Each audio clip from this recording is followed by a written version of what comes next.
함께 만드는 언론 미디어 동동아 여기는 국민TV 함께 만드는 언론 미디어 동동아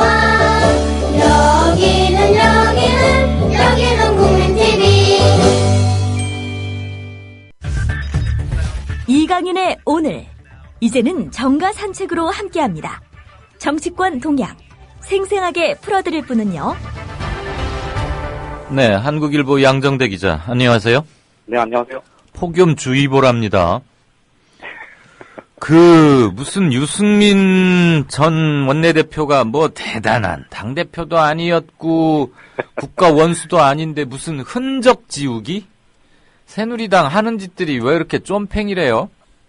미안하, 이거 쫌팽이라고 했다고 일르지는 마세요. 네? 제가 쫌팽이라고 했다고 일르지는 마시라고. 사실 좀 상식적으로 보면, 예. 새 원내대표가 선출이 됐고, 그런데 뭐 정식 임기를 마치고, 전임자가 마치고 나간 게 아니고, 예. 전임자가 중간에 본의 아니게 이제 사퇴를 하게 되면서, 이 나머지 이제 자녀 임기를 물려받은 원내대표. 예. 거기다가, 직전 원내대표하고 러닝메이트로 이 정책위 의장을 맡았던 사람이 원내대표가 됐으니까, 상식적으로 생각하면 사실 기존의 정책 구조 방향이 이 유지가 되고 발전되고 이런 게 맞는 거죠. 네. 그런데 지금 어제 오늘 이 새누리당에서 이 원유철 새 원내대표가 이 내세우는 이 언급들, 정책 기조 방향 이런 것들을 두고 이 전임자인 유승민 흔적 지우기다 이런 지금 평가들이 많이 나오고 있는데요. 네.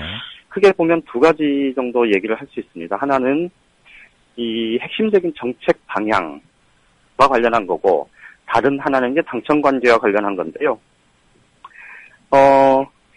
사실 이제 유승민 원내대표는 이 증세 없는 복지, 그러니까 세금 문제, 그리고 복지 문제, 이 부분에 있어서 증세 없는 복지라는 박근혜 대통령의 정책 기조가 틀렸다라고 정면으로 지적을 했고, 그러면서 중부담 중부국지를 이 큰 방향으로 내세우면서 이 법인세 인상 가능성까지 열어두는, 그러니까 증세 가능성까지 열어두는 적극적인 논의가 필요하다 이렇게 주장을 했었지 않습니까? 네네네.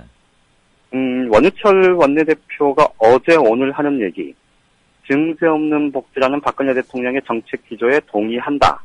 그리고 그 세출 구조조정 이런 것들을 통해서 이 최대한 노력을 하고 경제활성화법을 통과시켜서 최대한 그런 노력을 하고 증세 여부는 마지막에 가서 최후의 수단으로 판단할 문제다. 많이 들어본 얘기 아닙니까? 이게 박근혜 대통령이 수도 없이 해왔던 얘기죠. 예. 그러니까 유승민 원내대표 전임자의 입장과는 완전히 정면으로 개최하는 그런 얘기를 한 거죠. 네. 당청 관계와 관련해서도 이 유승민 전 원내대표는 이 국정의 중심은 집권 여당이어야 한다. 민심을 그때그때 확인해서 반영할 수 있는 그 통로가 바로 정당이고, 그래서 당 정청의 정책 운용 이런 부분들은 당이 주도하면서 끌고 가야 한다. 이런 얘기를 해왔고, 이걸 수평적 당청관계라고 명명을 했고, 당과 청와대가 필요에 따라서는 긴장관계도 적절한 수준의 긴장관계, 건강한 긴장관계가 필요하다. 이런 얘기를 했었지 않습니까? 네. 그런데 원유철 정책위 의장은 어제 오늘 계속 하는 얘기가 당청은 한 몸이다. 삼권 분립처럼 전제와 균형의 원리가 작동하거나 그래서 수평적 혹은 수직적 당청관계라는 말은 동의할 수 없다. 당정청은 한 몸 한 뿔이다. 이런 부분을 강조를 하고 있습니다. 그러니까 전임자인 유승민 전 원내대표가 해왔던 큰 축으로 삼았던 거를 지금 다 뒤집고 있는 건데, 예. 그런데 이제 여기서 더 황당한 거는요, 원유철 원내대표이자 직전 정책위 의장일 때는 예. 유승민 전 원내대표하고 같은 목소리를 냈다는 겁니다. 그러게요. 이게 2월 초에 원내대표 정책위장에 당선된 직후에 각종 인터뷰를 통해서 했던 얘기들이 지금 아마 오늘 저녁 내일자에 아마 보도가 되기 시작할 텐데요. 네. 그때 보면 이 증세 없는 복지기조에 대해서 이 각종 인터뷰를 통해서 했던 얘기가 뭐냐면 많은 국민들이 증세 없는 복지는 불가능하다고 생각하고 우리도 그 같은 상황 인식에 동의한다. 그래서 열어놓고 논의해야 한다는 얘기를 수도 없이 강조했습니다. 네.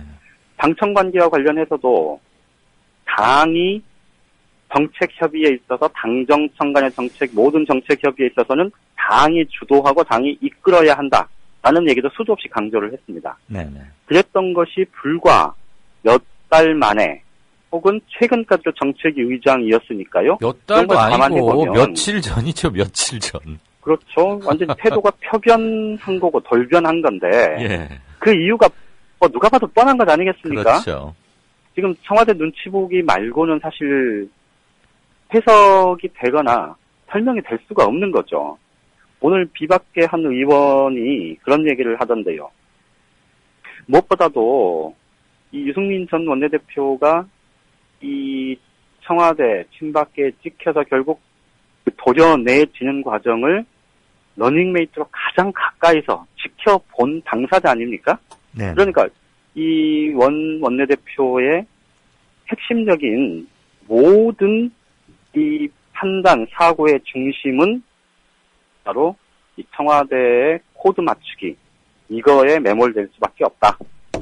뭐 이런 얘기를 하는데, 어쨌든, 뭐 저번에도 말씀을 드렸습니다만, 유승민 전 원내대표가 이 의원들이 직접 손으로 뽑은 원내대표가 청와대 한마디에 찍혀나가면서 결국은 원내대표의 정책 무게감, 네. 중요성, 이런 것들이 뭐 땅에 떨어진 만큼 원내대표가 얼만큼 이 원내대표로서의 역할을 해낼 수 있을지 보다는 실제 자리 보존을 통해서 이 총선에 어떻게 살아남을 건지에 대한 관심, 이 부분에 집중될 수밖에 없을 거고요. 그래서 큰 기대를 하지 않는다. 이제 이런 지적들이 많이 나오는데, 다만 한 가지, 유승민 원내대표 때 이 당이 추구하려고 했었던 그런 방향들은 아마 앞으로 가면 갈수록 그것이 이제 흔적 비우기, 흔적이 없어지는 쪽으로 갈 텐데, 이게 뭐 좀 중장기적으로 보면 오히려 유승민 전 원내대표, 유승민 의원에 대한 이 국민적인 호출 가능성, 또는 당에서 총선이 가까울수록 유승민 역할론이 커지는 하나의 계기, 오히려 예. 그렇게 작동할 가능성이 좀 있지 않을까 싶습니다. 네. 참, 제가 뭐라고 말을 받아야 되는데 난감하고 남사스러워서 대통령이 일단 흐뭇하시겠습니다. 사실은 이런 얘기 하는 것도 저도 사실은 좀 말씀하시면 남사스러운데 더 웃긴 게 하나가 있는데요. 예. 2월 2일 날 유승민, 원유철 조가 떴죠. 이주영, 홍문종 조를 물리치고. 예, 압도적으로 물리치고 이제 원내대표 정책위장에 당선이 됐지 않습니까? 네. 그 다음 날인 2월 3일 날 김무성 당 대표가 네. 2월 임시국회, 그때 이제 2월 임시국회죠? 원내 교섭단체 대표연설을 김무성 대표가 했습니다. 예. 김무성 대표의 원내 교섭단체 대표연설을? 예, 그렇죠. 네. 그때 이제 원내대표가 막 새로 뽑혔으니까요. 그렇죠. 그리고 유승민 대표는 4월 4일 날 했죠. 그 유명한 국회연설. 그랬었죠. 예, 4월 8일 날. 그런데 김무성 당대표, 당시 대표의 원내 교섭단체 대표연설의 핵심이 증세 없는 복지가 불가능하다는 건 국민을 속이는 일이다. 예. 정치인이 이런 거짓말하면 안 된다. 이런 얘기를 정면으로 한 게 있습니다. 예. 근데 지금 김무성 대표의 입장을 물어보면 예. 아마 원유철 원내대표하고 똑같은 얘기를 할 겁니다. 그러니까 이게 지금 우리 대한민국 집권 여당의 현실이다. 이걸 뭐 다시 한번 제가 강조를 하려고 했죠. 그 잉크도 마르기 전에 이런 말 우리 잘 하는데 유승민 원내대표가 총 자리를 지킨 게 넉 달이 채 안 되기 때문에 흔적이 뭐 얼마나 남았다고? 5달 정도 되죠. 5달인가요? 2월 예, 2일부터니까. 2월 2일부터니까요. 맞네. 네. 뭐 흔적을 지운다고 마치 무슨 레닌 격하운동 뭐 이런 것 같아. 스탈린. 저기요, 얼마나 아까 무시하고 참 촌스러운 일입니까, 이게? 마지막에 아주 중요한 말씀을 살짝 내비치셨어요. 앞으로 유승민을 필요로 할 저기가 올 수 있다.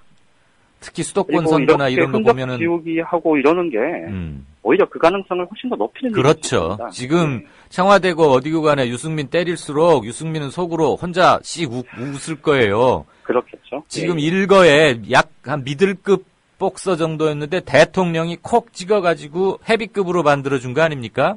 그렇죠. 그리고 본인이 그리고 좀 네. 개기고 이러다 보니까 이제 슈퍼 헤비급으로 확 올라갔는데 이럴수록 본인 맷집은 커지고 아무튼 뭐 유승민의 주가는 이제 계속 가는 건데 양 기자 우리 저 네네. 수십만 명의 청취자분들을 증인으로 저하고 내기 하나 합시다. 네.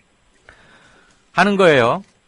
다 꼭 들어보고 뭐 유불리를 따지지 말고 뭐 며칠 뒤에 생각하겠다 이러기 없기에요.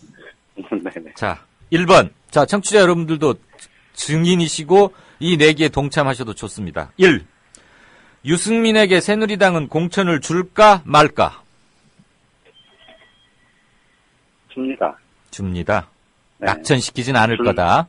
줄 수밖에 없을 겁니다. 오케이. 그러면 다음이 재미가 없어지는데? 2번. 만약에 공천을 안 준다면, 네. 만약에 안 준다면, 유승민은 무소속으로 출마할 것이다, 말 것이다? 할 겁니다. 할 것이다. 좋아요. 대구에서 나온다, 수도권이나 서울 어디로 나온다? 대구에서 나올 겁니다. 좋습니다. 그러면, 자, 공천을 못 받았다고 치고, 무소속으로 나와서 당선될까, 말까? 당선될 겁니다. 아, 그럼 내기의 의미가 없어지네요. 저하고 똑같아 버리니. 뭐 하나가 서로 따로 가야 뭘 하는데. 아이, 재미없어라. 다시 그럼 좀 더 정교하게 짜가지고 좀 더 아리까리하게 짜서 제 2차 내기를 제안하겠습니다. 그러니까 그 말씀하셨던 질문에 제가 대답한 거하고 예, 이 사회자께서 생각하시는 게 똑같다는 얘기는 예. 사실은 상식적으로 생각해보면 그게 뻔히 그런 그림이 보인다는 것 아니겠습니까? 그렇죠. 유승민이 미워도 공천을 안 줄 수는 없을 거야. 그러니까 주는 순간 전국적 선거, 아니, 공천을 안 주는 순간 전국적 선거구로 부상할 수밖에 없기 때문에. 그렇죠. 예. 그리고 만약에 공천 안 줬는데 무소속으로 나서 됐다? 그 순간 박근혜 대통령의 정치력은 완전히 끝나버리는 거지. 그렇죠. 네. 청취자 여러분, 좀 더 아리까리한 걸로 다시 매치를 추진하겠습니다. 자, 양정재 기자, 더운데 애쓰시고 퀴즈에 많이 강하시네요. 잘 들었습니다. 예, 고맙습니다. 지금까지 정가삼책 한국일보 정치부의 양정대 차장이었습니다. 국민라디오 팟캐스트 응원하는 가장 쉬운 방법 아시나요? 다운로드하기, 별점 주기, 댓글 달기, 구독하기. 국민라디오 팟캐스트 널리 알리는 가장 쉬운 방법. 다운로드하기, 별점 주기, 댓글 달기, 구독하기. 기억하세요. 다운로드하기, 별점 주기, 댓글 달기, 구독하기.